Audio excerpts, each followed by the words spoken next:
Morning all, Paul here, Bearded Badger Publishing and Books in Belper. Welcome, as ever, to the Friday feature.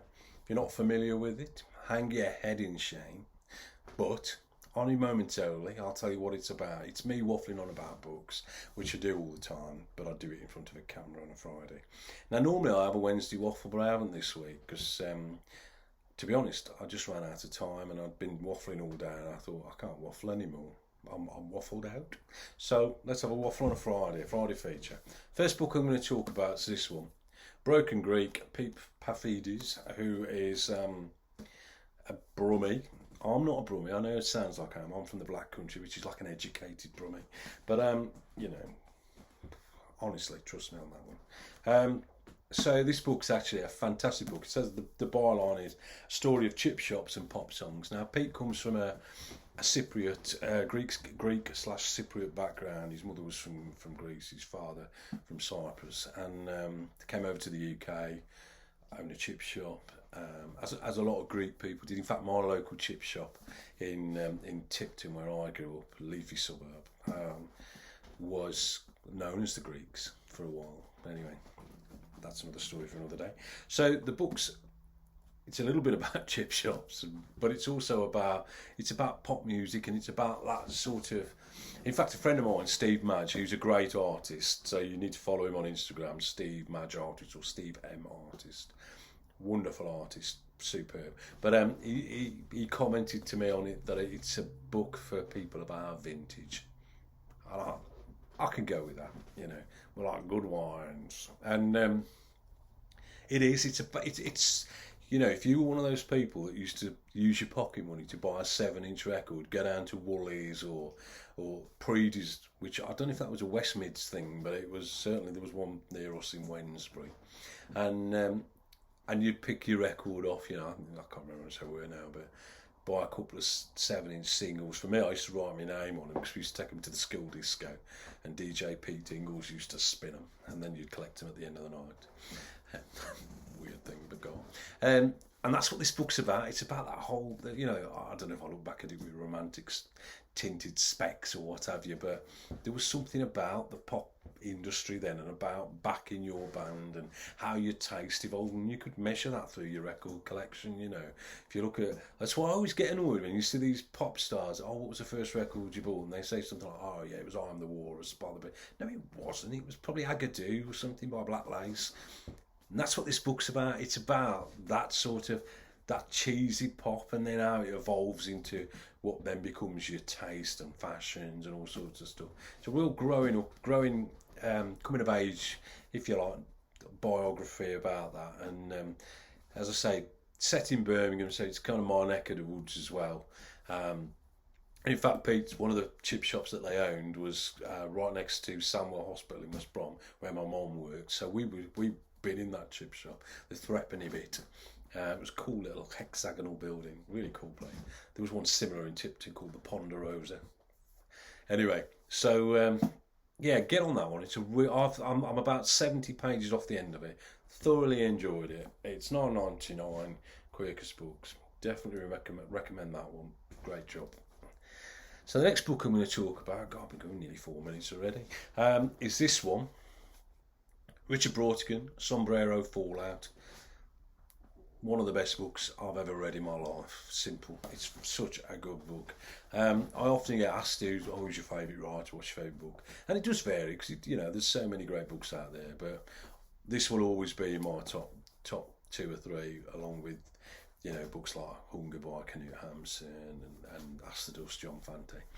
But what I love about Brautigan is he's mad. He's mad as a box of frogs, and you see that in the writing. This particular edition is got a foreword by Jarvis Cocker, which is quite nice actually. And he talks about how when he going into a second-hand bookshop, he gravitated towards the B section for people like Burroughs and Brautigan and Ballard. So it's quite a strong Bukowski. You know, Bees was where it's at, isn't it? So, but this book's about, as the title suggests, a sombrero falls from the sky. It's an ice-cold sombrero. Falls from the sky and creates this massive suspicion in this town. But then it's also about a writer that's struggling to write, and he keeps throwing his typing away and throwing it in the bin, and then the story in the bin starts to take a life of its own and become a story. If that sounds wacky, I promise you that ain't even the beginning of it. Definitely read it. You can definitely read this dead quick. It's like there's a lot of, they're like quite short chapters and quite a lot of, things like that, sort of a lot of space in the book, so you can really rattle through that. It's a brilliant book. Recommend that one wholehearted. And I love the Canons range. They've reissued a lot of the Brautigan books, which we have, doing my Weatherman thing there. And they're all fantastic reads, to be honest. Probably his most famous book's Trout Fishing in America, which really ain't that much about trout fishing, although there is some in there. But it's just about observation and life and weirdness. So I think I read somewhere, somebody said, oh, he's the best writer you've never read. And if you haven't, then I recommend you do read him, and that's a good a place as any to start, I think, with the Brautigan canon. That's $9.99, Canongate Canons, brilliant book. Thoroughly recommend that one. That's the main couple of books I'm going to talk about today. I'm going to go on to a little bit now. There's a couple of things going on in and around Belper this weekend. First one tonight is at Wirksworth Heritage Centre, which is, Wirksworth is a beautiful little village, probably about 10-15 minutes from here, and lovely village, nice place, nice pubs, Feather Star if you're going, great little pub there, wonderful place. But anyway, tonight they're doing Woolly's Song, and it's by Janet Brady, and she's doing a talk about it. Basically what happened, they in 1822 lead miners in Wirksworth found the remains of what transpired to be an Ice Age woolly rhinoceros, and this tells the story of that. It's a lovely book actually, nice little illustrations in there, and it just tells that story. It's £8, by the way, that. There's an exhibition on at Wirksworth Heritage Centre to accompany the story of the book, but she's doing a talk, Janet's doing a talk tonight, I think it's 7 o'clock.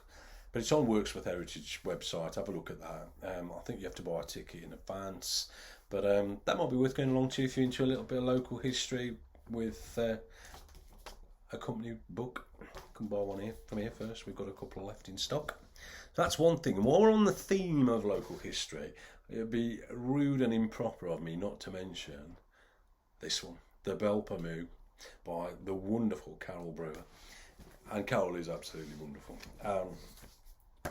Here in Belper, when we went into lockdown, a fella called Jasper, he devised had this brainwave and got it out on social media.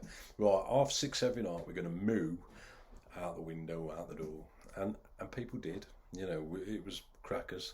It made the national news. Jeremy Vine, Russell Howard, talking about these mad people in this mad sort of Derbyshire village town that were moving out the house at 6:30 every night.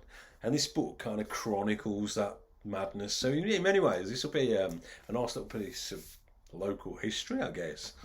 And it's a lovely book that Carol's put together, illustrated by Mayor Perkins, and talks about, the Belper Moo, how it came about, and, moving out the back and all that sort of thing. It's a lovely little book. And what's also lovely about it, these guys, Project D, who make these amazing donuts, and they've actually been in our centre a few times. They funded it, so hats off to Project D for that, which then enables us to sell it it's a £5 a copy, and every penny of that £5 goes towards the Mental Health Foundation. So, because through COVID and lockdown, mental health's become, it's top of the table, and rightly so, and we've made a few decent contributions to the charity since we've been selling this. So we've still got a handful of copies left in the shop, so come on down. There's a few other shops in Belper that sell this, including another shop in the 1924, which is Memory Maker at the front, that sells party stuff, gifts, balloons, that sort of thing. So they also sell this as well. So come on down, buy that £5 every penny, Mental Health Foundation. Happy days. So that's that one. Other things going on this weekend, the Arts Trail in Belper, which is a fantastic event. Actually, it'll be the first one, really, first full-on event that we've done since the COVID thing. So it'll be interesting to see how that goes. Running on Sunday and Monday, Monday being the bank holiday, of course. And and we're doing a little bit of a pop-up poetry session at Sankara Imports on King Street, which is the main shopping street. Sankara's kind of next to Greg's, around that area. Wicked shop. Sells a lot of authentic imported Nepalese, Indian, all sorts of clothes, artifacts. It's a wicked shop, and Katrina that runs it really hard over about the ethical side of the business. So it's a great shop, and out back they've got this awesome space that they've developed that's got 4 murals, each from local artists, including one from my pal over the way there, Sophie Carmel. All 4 are brilliant. I have to say Sophie's is the best. She punch me if not. Anyway, but it is wicked. Anyway, so yeah, 1 till 3 on Sunday afternoon. Got some of the Bearded Badger poets. That makes me sound like I own them. That's not the case at all. But they're poets that are being published by Bearded Badger this year. So I know Becky's coming down, Becky Dean. We've got Sonia Burns coming down, Nita Jackson's coming down, Kev Queever Jackson's coming down. So it'll be a nice little mix of poets. Really informal thing. It's in the backyard. We'll probably have some books on sale as well. A little pop-up thing going on there as part of the bigger festival. So yeah, if you're at a loose end, this Sunday, come down 1 till 3. We'll be there. Say hello, have a chat to the poets. Happy days. And the arts festival generally is normally it's a great event, so I'm hopeful that it'll be every bit as good as the previous ones, and all sorts of stuff going on. Busker stops, bands playing, loads of local arts and craft makers out doing their thing, selling their wares. Brilliant event. The weather looks like it's going to be favourable, so fingers crossed for that. So yeah, brilliant. Come on down. And bookshop's open till 5 today. We're open 10 till 5 tomorrow. We're shut on Sunday and Monday. As I say, we'll be at Sankara Sunday afternoon. You'll probably see me bobbing around all weekend at the Arts Trail, annoying people probably about books. That's what I do. So if I do see you, come and say hello. If I don't see you, have a wonderful weekend. I hope everybody's doing okay out there. And hopefully we'll see you sometime soon. And we've got some books coming back from print early next week, a little bit later than I hope, but go on. So I'll talk more about that next week. Have a good one. Take care, folks. Adios.